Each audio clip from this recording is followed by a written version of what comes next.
नमस्कार। आज हम मैकियावली के राज्य संबंधी विचारों का अध्ययन करेंगे। इससे पहले हमने मैकियावली को अपने युग का शिशु और पुनर्जागरण का प्रतिनिधि विचारक क्यों कहा जाता है उसके बारे में अध्ययन किया।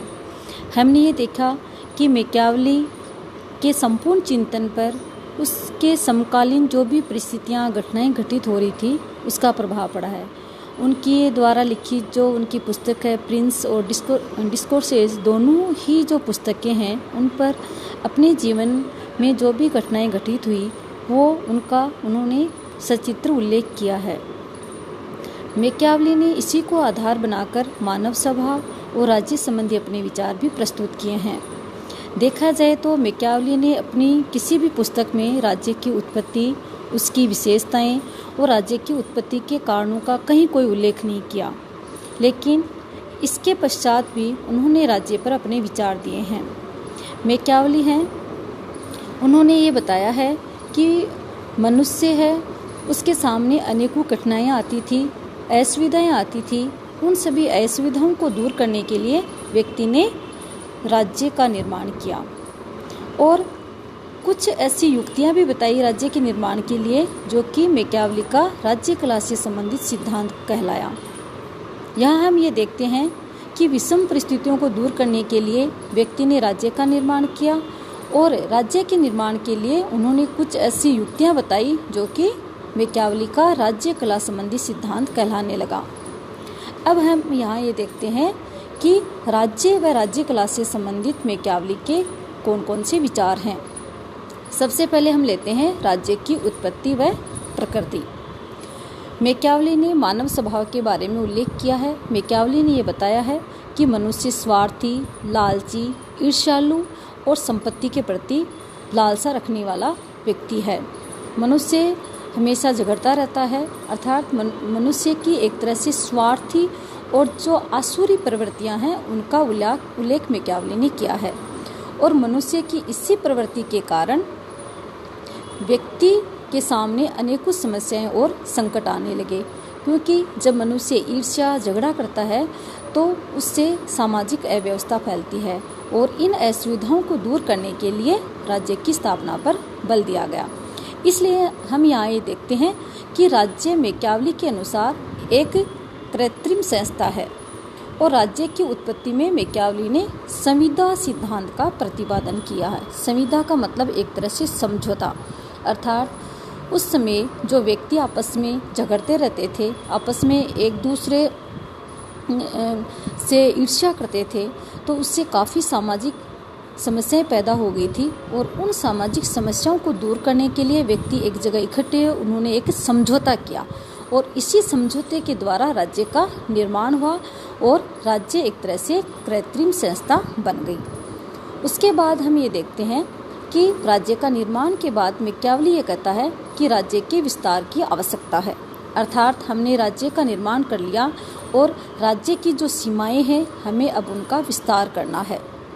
मैकियावली है वो राज्य की सीमाओं के विस्तार का समर्थन करता है और इसी आधार पर उन्होंने राज्य को दो भागों में बांटा है। एक है स्वस्थ राज्य और दूसरा है अस्वस्थ राज्य। जैसा कि हम देखते हैं मैकियावली है वो राज्य की सीमाओं में विस्तार का समर्थक है, तो उन्होंने ये बताया कि स्वस्थ जो राज्य होता है वह हमेशा अपनी सीमाओं का निरंतर विस्तार करता रहता है और सीमाओं के विस्तार के लिए एक राज्य को दूसरे राज्य पर आक्रमण करना पड़ता है, उससे युद्ध करना पड़ता है। अगर राज्य विजयी हो जाता है तो जो पराजित राज्य है उसकी सीमाएं विजित राज्य में सम्मिलित कर ली जाती हैं। इसका समर्थन मैकियावली करता है और इस राज्य को स्वस्थ राज्य की संज्ञा मैकियावली द्वारा दी जाती है और इसी का मैकियावली समर्थन करता है। और दूसरा जो राज्य है अस्वस्थ राज्य, मैकियावली का ये मानना है कि एक राज्य जो कि निर्माण के बाद में अपनी सीमाओं में विस्तार नहीं करता है, दूसरे राज्य पर आक्रमण नहीं करता है, युद्ध नहीं करता है और अपनी सीमाओं को बढ़ाता नहीं है, वह अस्वस्थ राज्य है। यहाँ हम ये देखते हैं कि मैकियावली ने स्वस्थ राज्य और अस्वस्थ राज्य दो प्रकार राज्यों के बताए हैं और उन्होंने स्वस्थ राज्य का समर्थन किया है और उस राज्य का समर्थन किया है जो अपनी सीमाओं को निरंतर बढ़ाना चाहता है, विस्तार करना चाहता है। अगली जो उन्होंने राज्य की जो विशेषता बताई है वह बताई है राज्यों का वर्गीकरण और विभिन्न प्रकार की शासन प्रणालियाँ। जैसा कि हमने देखा, मैकियावली है उसके चिंतन पर अपने समकालीन जो समस्त जो घटनाएं थी, जो परिस्थितियां घटित हो रही थी समाज में, उनका प्रभाव है। उन्होंने ये देखा कि जहां और यूरोप के जो देश थे उनमें एकीकरण हो रहा था, वहीं इटली का विघटन हो रहा था।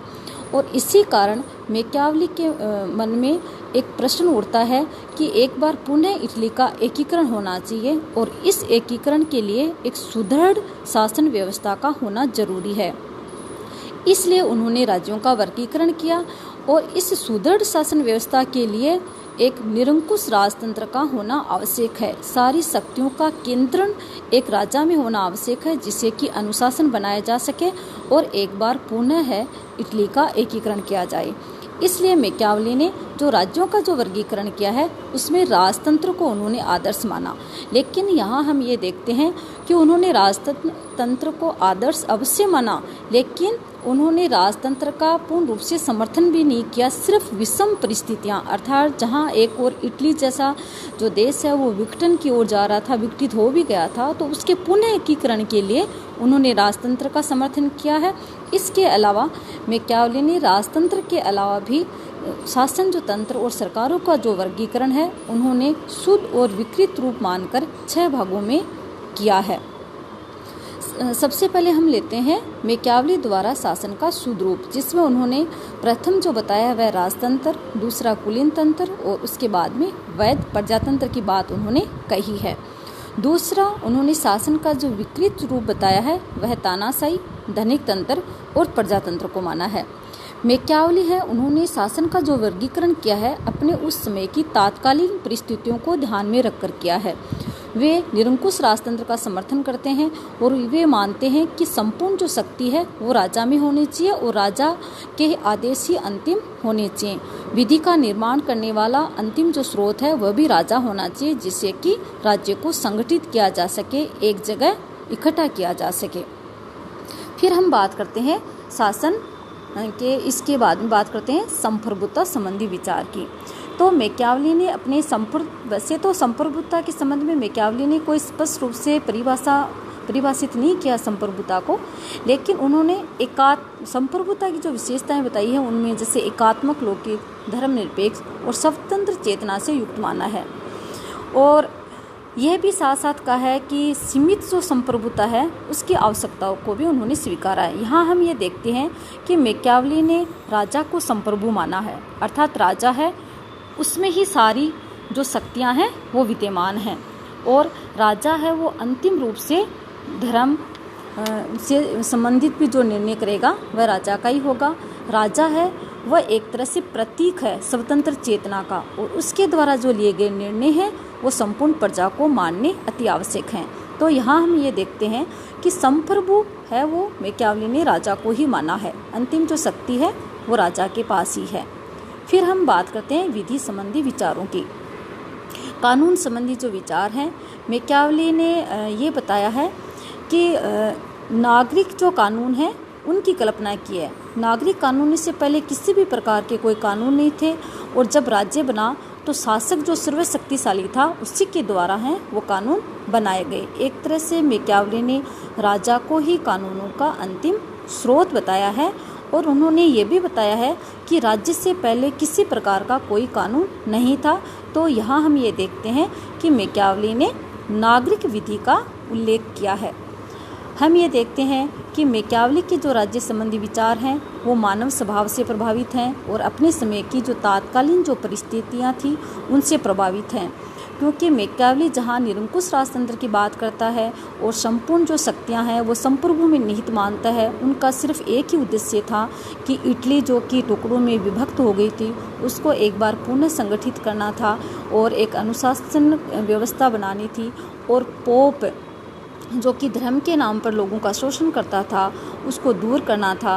और इसके अलावा उन्होंने ये भी देखा कि जो इटली का जो फ्लोरेंस शहर था वहाँ जो पुनर्जागरण आंदोलन अपनी चरम सीमा पर था, तो सभी तरह से परिवर्तन भी हो रहे थे जो कि सांस्कृतिक, सामाजिक, राजनीतिक, ये प्रभाव भी मैकियावली के दर्शन पर दिखाई देता है।